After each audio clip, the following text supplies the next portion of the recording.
exploración de la identidad de Jesucristo como completamente Dios y completamente humano nos lleva a una pregunta fascinante y compleja.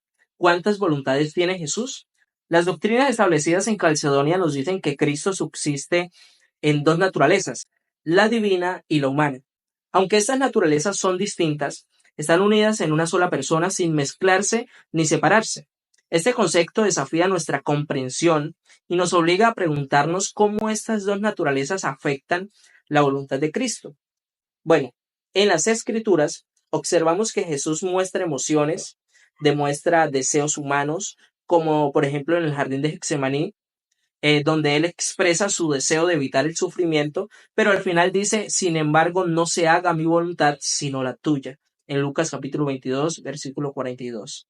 Este momento clave revela que, aunque Jesús tenía deseos humanos, siempre alineaba su voluntad con el propósito divino, indicando así que su voluntad humana estaba subordinada a su voluntad divina. Este acto de sometimiento no es simplemente un conflicto interno entre dos voluntades independientes, sino más bien una integración de su humanidad en su identidad divina. A lo largo de la historia de la Iglesia, se han propuesto varias teorías para así explicar la voluntad de Cristo. Algunas sugerían que la voluntad divina subsumía completamente la voluntad humana, haciendo la voluntad humana inoperante o irrelevante.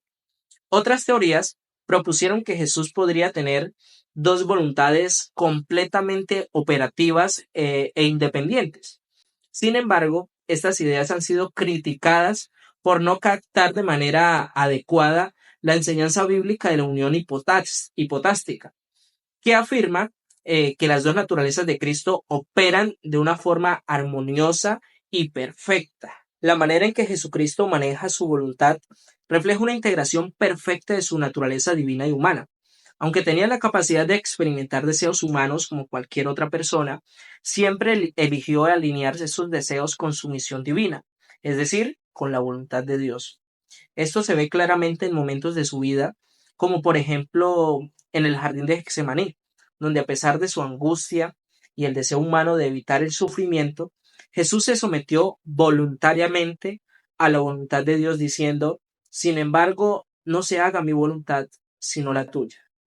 Esta unificación de voluntades en la persona de Jesucristo no implica que tuviera dos voluntades independientes y conflictivas dentro de sí.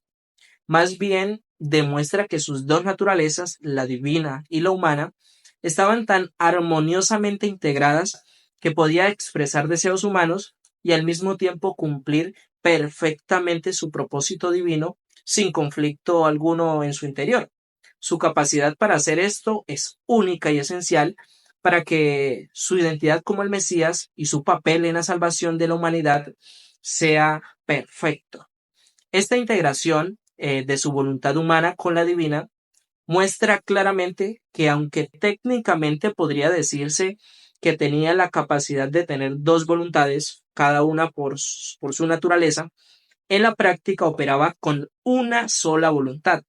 Esta voluntad unificada facilitó que Jesús llevara a cabo su misión redentora aquí en la tierra, obedeciendo perfectamente a Dios el Padre y sacrificándose por nuestros pecados y por los del mundo.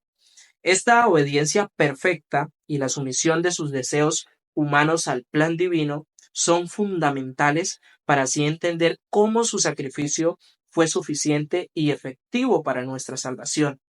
En resumen, podemos decir que Jesús, siendo plenamente Dios y plenamente humano, vivió y actuó con una voluntad que, aunque reflejaba su humanidad, estaba completamente en armonía con su naturaleza divina.